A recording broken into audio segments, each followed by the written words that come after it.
Jirko, já jsem úplně blbej, můžeš to říct, co zapne, co vypne, já jsem úplně na co zapne, na co vypne. Tak teď se dívejte,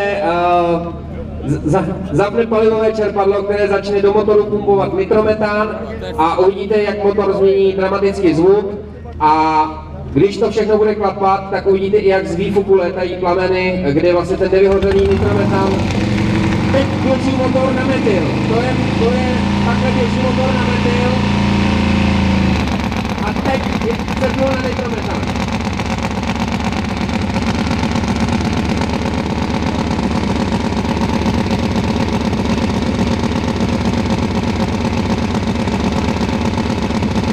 Sundá se motocykl ze stranu.